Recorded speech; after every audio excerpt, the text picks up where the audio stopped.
Pernah ngerasa nggak sih kayaknya aturan main investasi tuh tiba-tiba aja berubah total? Nah, menurut analis Michael Hartnett, perasaan Anda itu nggak salah.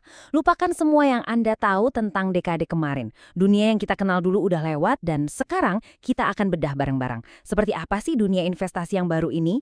Oke, coba kita bedah ya perbedaannya. Di satu sisi, kita punya era 2010-an, dunia yang saling terhubung, inflasi adem ayem, dan saham-saham teknologi Amerika yang jadi raja. Nah, di sisi lain, dunia baru yang lagi kita masuki sekarang, rantai pasok yang mulai putus-putus, inflasi yang bandel, dan fokusnya pindah ke aset real, barang-barang fisik di seluruh dunia. Perubahannya itu benar-benar dari akarnya fundamental banget. Terus, apa sih yang sebenarnya jadi mesin pendorong gempa bumi di dunia investasi ini? Ini bukan cuma tren sesaat loh ya. Kita ngomongin soal pergeseran struktural yang sangat mendasar. Semuanya itu, kalau kita tarik benang merahnya, ya muaranya keempat kekuatan besar ini. Pertama, pemerintah di seluruh dunia lagi jor-joran belanja. Kedua, ketegangan geopolitik bikin globalisasi jadi berantakan.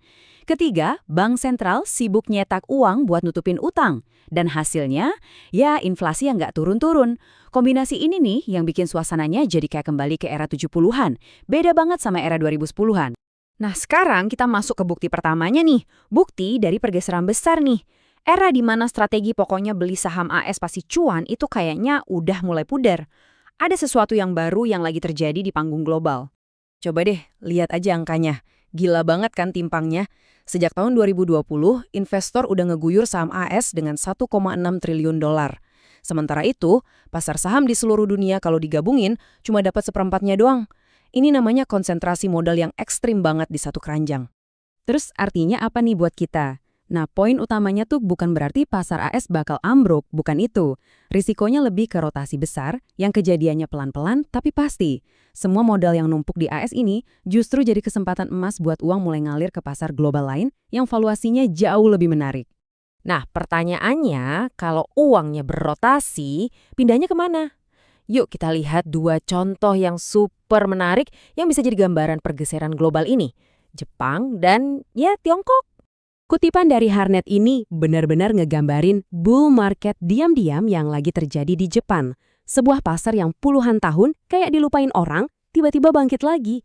Kedengarannya mungkin agak lebay ya, tapi percaya deh, ada benernya juga loh. Di balik kutipan tadi itu, ada perubahan fundamental yang beneran terjadi loh. Coba bayangin deh, setelah 30 tahun harga-harga nggak kemana-mana, inflasi akhirnya muncul lagi di Jepang. Di saat yang sama, perusahaan-perusahaan di sana lagi gencar-gencarnya berbenah diri biar makin profit. Ditambah lagi, mata uang yen yang super lemah bikin produk ekspor mereka jadi murah banget buat pembeli asing. Ini bener-bener resep sempurna buat pasar saham mereka. Nah, di kutub yang berlawanan ada taruhan yang paling contrarian alias melawan arus, Tiongkok. Walaupun berita-beritanya lagi negatif, Tiongkok dilihat sebagai taruhan strategis buat jangka panjang. Kenapa? Gini, selama ini kan Tiongkok itu ibarat pabriknya dunia yang bikin harga barang jadi murah di mana-mana. Nah, kalau peran itu mulai berubah, dampaknya bakal global banget. Ini bukan buat yang main cepet, ini lebih kayak main catur jangka panjang. Oke, jadi apa sih benang merah yang nyambungin semua ini? Apa mesin penggerak utamanya? Jawabannya ada dua. Inflasi yang balik lagi dan kepercayaan yang makin menipis. Kepercayaan ke pemerintah dan juga ke mata uang yang mereka cetak. Coba kita lihat kasus ekstrimnya, Iran. Pasar sahamnya meroket kan? Tapi, tunggu dulu. Ini bukan tanda ekonomi sehat. Justru sebaliknya. Ini sinyal klasik mata uang yang lagi krisis. Kalau orang udah nggak percaya sama uang kertas, mereka bakal lari ke aset real, apa aja deh. Dan pasar saham jadi salah satu pelarian utamanya. Dan jangan salah, tekanan ini tuh nggak cuma terjadi di negara-negara jauh sana. Bahkan di negara maju, bunga KPR dan kartu kredit yang tinggi itu nyesekin banget anggaran rumah tangga. Ini jadi lingkaran setan kan? Masyarakat makin terhimpit, terus nuntut bantuan pemerintah, pemerintah belanja lebih banyak, utang nambah, dan ujung-ujungnya malah jadi bensin buat api inflasi itu sendiri. Nah, di tengah situasi di mana mata uang di seluruh dunia lagi di bawah tekanan, ada satu aset klasik yang disebut-sebut sebagai benteng pertahanan utama. Aset yang udah teruji ribuan tahun. Dan datanya nggak bisa dibantah. Sejauh ini, di dekade 2020-an, aset dengan performa paling top itu bukan saham teknologi, bukan juga kripto. Juaranya yang tak terkalahkan adalah emas. Slide ini nunjukin semuanya dengan jelas. Emas ngalahin saham, ngalahin obligasi, ngalahin properti. Faktanya, ini udah tahun keempat berturut-turut loh emas ngalahin pasar saham. Ini bukan kebetulan, ini tren yang kuat banget. Dan kalau kita lihat sejarah, tren ini bisa jadi baru permulaan. Berdasarkan pergerakan bull market emas di masa lalu, kayak di tahun 70-an, Hartnett bikin proyeksi. Hasilnya, potensi harga puncaknya bisa jauh banget di atas level sekarang. Bahkan bisa lebih dari $6.000.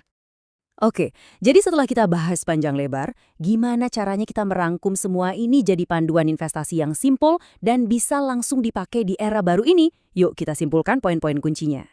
Intinya begini, buang buku panduan lama yang cuma fokus KES. Buku panduan yang baru itu harus lebih global, harus merangkul aset-aset real kayak komoditas, dan yang paling penting, jadiin emas sebagai salah satu pilar utama portofolio.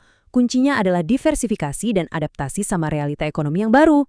Nah, sampailah kita di akhir pembahasan ini yang ninggalin satu pertanyaan penting buat kita renungkan bareng-bareng.